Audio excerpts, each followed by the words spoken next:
মৰমৰ ছাত্ৰ ছাত্ৰীসকল, মই আন এটা ভিডিঅ' তোমালোকলৈ লৈ আহিছোঁ। মই আজি ক্লাছ 10ৰ 4.2 ৰে 9 আৰু 10 এই অংক দুটা মই কৰিবলৈ আগবাঢ়িছোঁ। অকণমান ভালদৰে চাবা, অংক দুটা অকণমান দৰকাৰী। আগৰ কিতাপত কিন্তু এই অংককেইটা নাছিলে।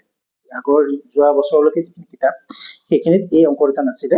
এইবাৰ যিটো নতুনকৈ দিছে আহাৰ চান্স থাকে, ফাইনেলৰ কাৰণে আহাৰ চান্স আছে, সেইকাৰণে অংক দুটা অকণমান চাই লোৱা। ইয়াত কি দিছে চোৱাচোন। প্ৰথমতে নৰ্ম গ'ল 2x square minus 9x plus 4.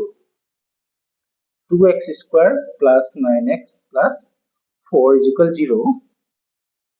Minus 9x plus 4 is equal 0. দীঘাৰ সমীকৰণৰ মূল দুটাৰ যোগফল আৰু পূৰণফল। ইয়াৰ মূল দুটাৰ যোগফল আৰু পূৰণফল উলিয়াব দিছে। আমি এক দুই ধৰণে কৰিব পাৰোঁ। মূল দুটাৰ যোগফল কি আছিলে? মাইনাছ বি বাই এ। মূল দুটাৰ পূৰণফল কি আছিলে? চি বাই এ। সেইটোও কৰিব পাৰোঁ।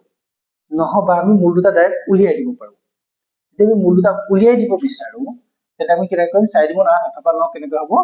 2x square minus 8x minus 1x plus 4 is equal 0. 2x এটা যদি কমন লওঁ, সেইটো হ'ব x minus 4, ইয়াতে থাকিব x minus 4 is equal 0, ইয়াতে minus 1, মানে x minus 4 আৰু 2x minus 1 is equal 0. এতিয়া কি হ'ব? x minus 4 is equal 0 বা x is equal 4 বা 2x minus 1 is equal 0 আৰু x is equal half. Okay, মূল দুটা ওলাই গ'ল। এতিয়া আমাক কি কৰিব আছে? মূল দুটাৰ যোগফল। এটাকে মূল দুটাৰ যোগফল কিমান হ'ব? মূল দুটাৰ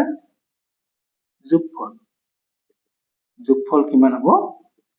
4 যোগ হাফ কিমান হ'ব? 4 হাফ, মানে 9/2. মূল দুটাৰ পূৰণফল কিমান হ'ব? 4 into half is equal 2. এটা হ'ল উত্তৰ। আমি আন এটাকে এক ধৰণে কৰিব পাৰোঁ। বা আছোচোন, আমি আন এক ধৰণে কৰিব পাৰোঁ। ইয়াত কি হ'ব? a মান হ'ব 2, b মান হ'ব -9, c মান হ'ব 4. এটাকে মূল দুটাৰ যোগফল। এটাকে আলফা বিটা যদি এটা মূল হয়, alpha plus beta is equal to minus b by e মানে -9/2. ওলাইছে নে? -9/2 নাই, -9/2 মানে ইয়াত মাইনাস এটা আছিলে, a মাইনাস 2 আৰু a মাইনাস 2 কি হৈ যাব? দুটা মাইনাস হ'ল,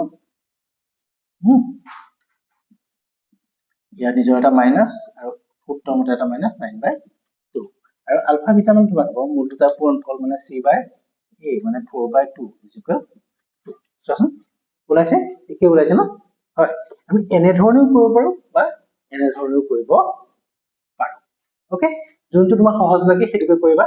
যদি এই ধৰণৰ বা এনে ধৰণৰ কৰিলা, যদি সেই ধৰণে কৰা, ইয়াৰ পৰা তুমি এইকেইটা পাতি ল'বা আৰু মূল দুটা আলফা প্লাস বিটা বুলি ধৰি ল'বা। এতিয়া চোৱাচোন 10 নম্বৰ অংকটো চাওঁ। 10 নম্বৰ অংকটো অকণ দৰকাৰী অংক। ইয়াত কি দিছে? যদি 2x square plus kx minus 6 is equal 0, দীঘাৰ সমীকৰণৰ এটা মূল 2 হয়। 10টো কি দিছে? দিয়া আছে 2x square plus kx plus minus 6 is equal 0. ইয়াৰ এটা মূল কিমান? এটা মূল বোলে 2। এটা মূল কিমান? 2। তেন্তে ইটো মূল কিমান হ'ব?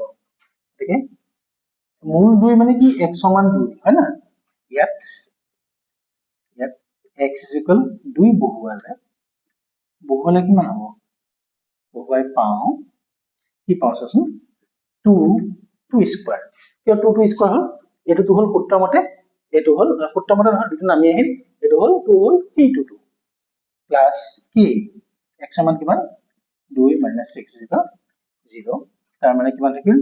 2k is equal 6 টো সিফালে গ'ল, 2 গুণ 4 দুগুণ 8 বিয়োগ 8 মানে 2k is equal to থাকিল -2k is equal -1.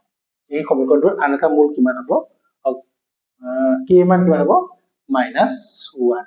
যেতিয়া k মান -1 হ'ব, তেতিয়া ইয়াৰ এটা মূল কি ওলাব? 2 ওলাব। আৰু যদি তোমাক আনটো মূল উলিয়াই দিব দিয়ে, তেতিয়া উলিয়াই দিব পাৰিবা তেতিয়া এই মানটো কি কৰিবা আনটো মূল উলিয়াবলৈ হলে সমীকৰণটো পাতি লৈ আনটো মূল উলিয়াই দিব পাৰিবা ওকে অংকটা কেনেকুৱা লাগিল যদি ভাল লাগিছে শ্বেয়াৰ কৰিবা ন চেনেলটো শ্বেয়াৰ কৰিবা আৰু সাবস্ক্ৰাইব কৰিবা ধন্যবাদ